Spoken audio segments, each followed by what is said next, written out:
think my parents got hitched because of some steel utensil shop. Bangalore in the 60s only had a radio, and the only song that used to play every day at 5 or 6 a.m.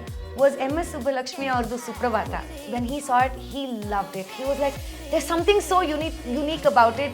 It has a very retro feel to it. That fascination is that. So it means the world to get a debut film out as a theatrical release. We can't all be engineers, right? We can't all have the highest degrees sometimes. We're not all polished all the time.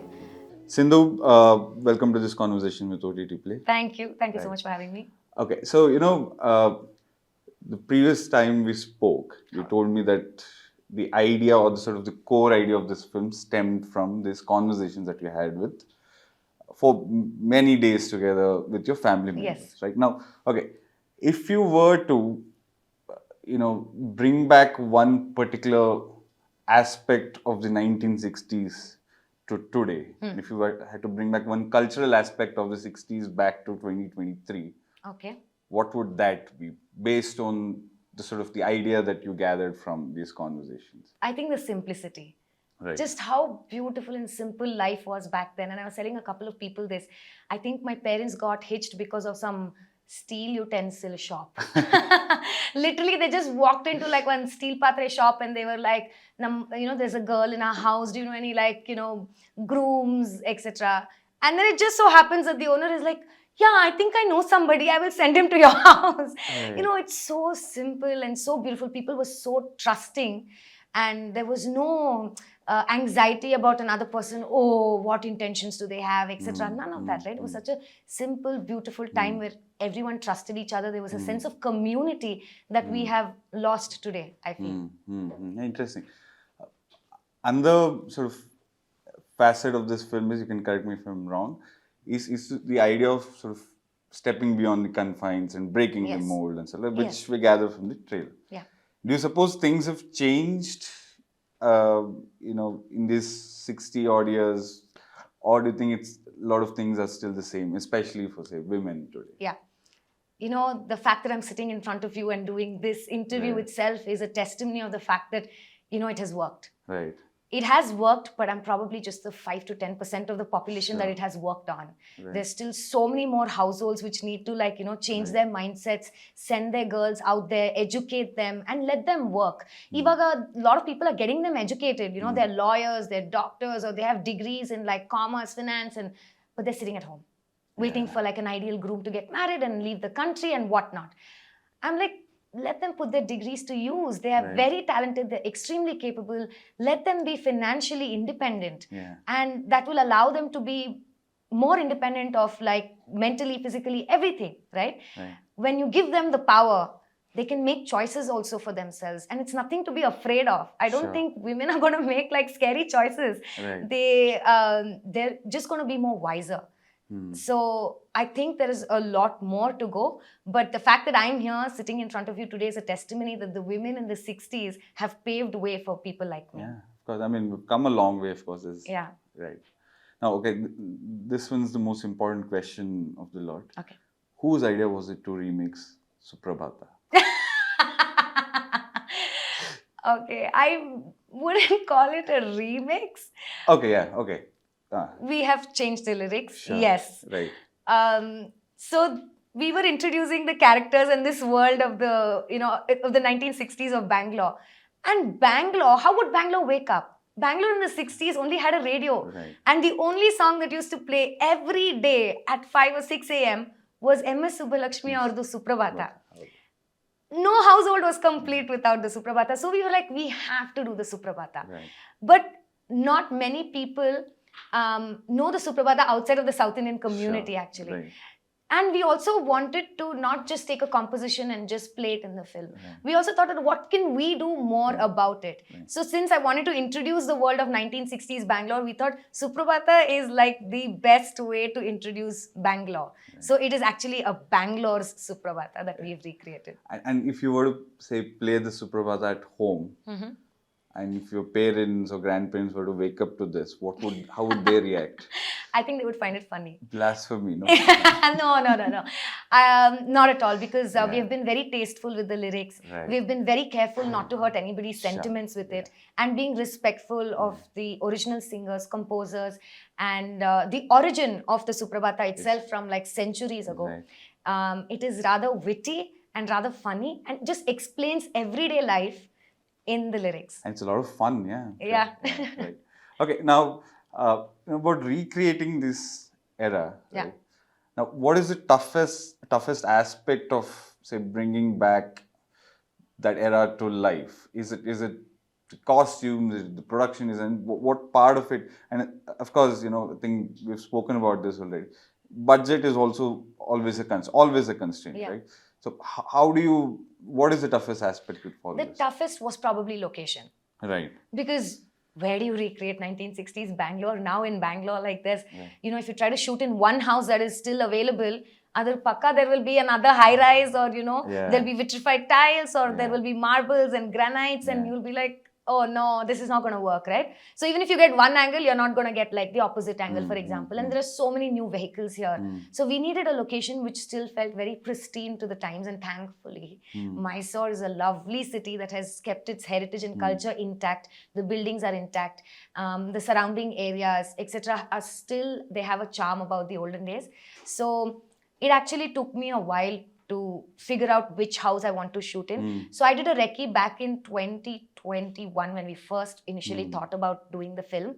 I did a recce on my own, just so that when I go to a producer, I can tell them that this is realistic, right. So I did a recce of my own and I showed it to Puneeth sir and Ashwini ma'am. I told them this city has the potential. Right. I know it means like we have to move like 70, 80 odd people like from Bangalore to Mysore to shoot this. But trust me, it'll be worth it, because there's no point in putting a set, right? When you put a set, the walls feel artificial. It feels like, it's a set. Nobody really lives here. You don't have those hand stains there. Sure. You don't have the little oil that has spilled somewhere. Or, the imperfections in the flooring. And that's what makes a house. And that's what makes this whole film. The whole film is about these imperfect characters in a perfect world. Right. So our flavor, if we wanted to bring it out, we thought, okay, Mysore needs to be the prime location. Still has a charm. Yeah. Right. And what was Appu sir's reaction when you took the idea to him? Oh, he loved it. So I've shown him a 6-minute sample film that I had shot of the same screenplay. 2 scenes that I had self-funded and got my actor friends from theatre to come and like help me out with it. In fact, we shot in one of Anirudh Acharya, who plays Jaggu, his grandmother's house in Jayanagar, because it had red oxide flooring, and I was like, I want that house. And even though it was the most compact house, we still like try to make it work, because 60s houses were small. Sure. So when he saw it, he loved it. He was like, there's something so unique about it. It has a very retro feel to it. It's also about this very quirky family. It's a dysfunctional family. And they're harmless though. And he loved it. And I think he saw the acting as well in the sample film. I acted in it, and many of my theatre friends had acted in it. And they always promote new talent, right? So for him, it was like, where have these people been? Why do we not see them often? So another proposition was that, can I please cast my friends and all the talent that I know from theatre, not because they're my friends, but because they deserve an opportunity, because theatre, it doesn't pay as much, and you can't run a household only acting in theatre, unfortunately, and I hope that changes too. But we were like, if this could be an avenue for more theatre artists to, be out there and get more work, it would be fantastic. And they were completely on board. Yeah, I'm sure. Yeah. Like, interestingly, you speak of opportunities, right? Yeah. Now, we are in sort of, again, living in an era where cinema is sort of getting more and more categorized with each day into, like, say, theatrical versus OTT. And, like, it's a very sort of banal categorization. But it's sort of become important for a film to find a theatrical release, right? I mean, so what does this mean that Aachar Co is going to, arrive in cinemas? I mean, what does that mean to a debutant filmmaker? Oh, it means everything. Because before, I was born before the OTT era, right? Look at me. Of course I did. So we have grown up with this fascination of bringing a story to life in the theaters. We have dreamt of this fact that, oh, we want to be acting on the big screen, or I mean, of course, direction and writing came much later in my life, but the fact that we're so fascinated by the big screen, that's always a dream. That's always been the dream. I don't know if that has changed for like the generation coming next, but for us, that fascination is that. So it means the world to get a debut film out as a theatrical release. Right. And I hope it works well.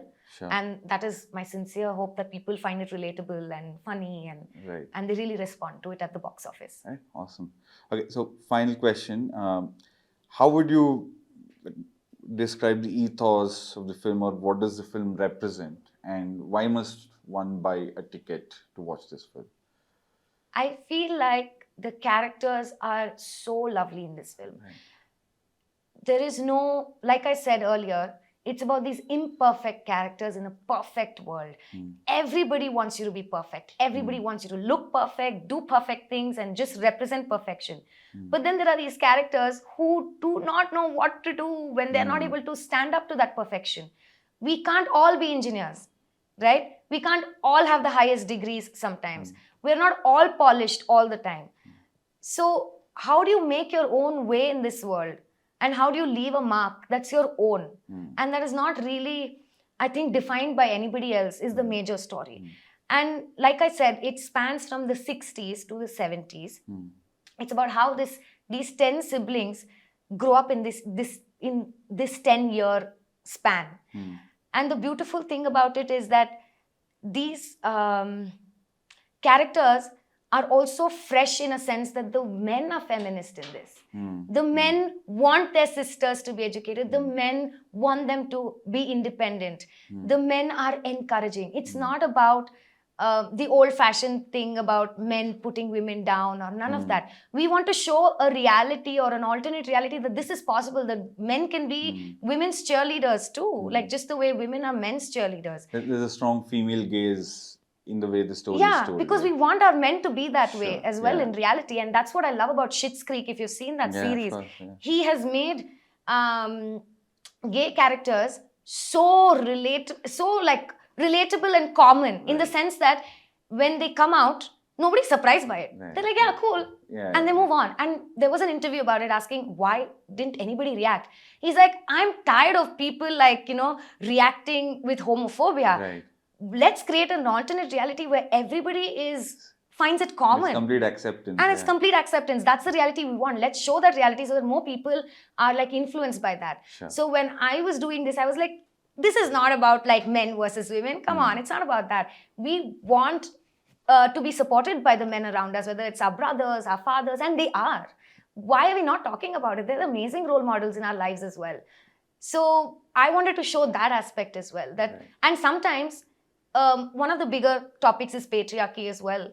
The fact that, in the film. Yes. There are ranges of topics from patriarchy to empowering women to feminism in the context of gender roles, etc., education, work, all of this. Trailer like a little bit of that. All of this comes in the movie, but in a very comedic sort of satirical way, so that you're never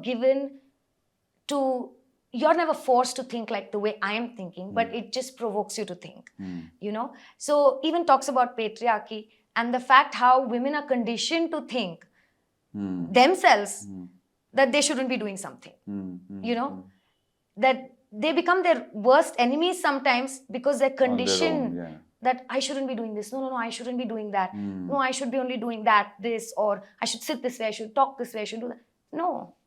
We've been conditioned. Let's try to like uncondition ourselves as well. Like we're capable of a lot of things, and if the right opportunity comes, I'm sure like people will shine. Yeah, absolutely. Yeah. And okay, what do you think one can expect from the film, and why must they come to a theatre to watch the film? Oh, it's a joyride. Okay. It's an absolute joyride. It's a joyride back to the 60s. There's a heavy dose of nostalgia because we've recreated so many things from scratch for this film. Whether it's the magazine, the newspapers, the postcards that you see, everything has been designed from scratch based on research. And so it is extremely nostalgic. Right. And the fact that we don't see such films anymore, we don't see films about siblings and family, Right. etc. It's all about like love triangles and like, identity crisis and violence and all of that. Here is just a sweet family Right. and a sweet set of siblings trying to get through life. Sure. So it's very relatable. And I would also like to say that, please come to the theaters and watch the movie. There's a lot of new talent. So please do support us. Absolutely. Looking forward to watching the film on the big screen. Yes. And thank you, Sindhu. Thank you so much. Thank you so much for having me. Yeah.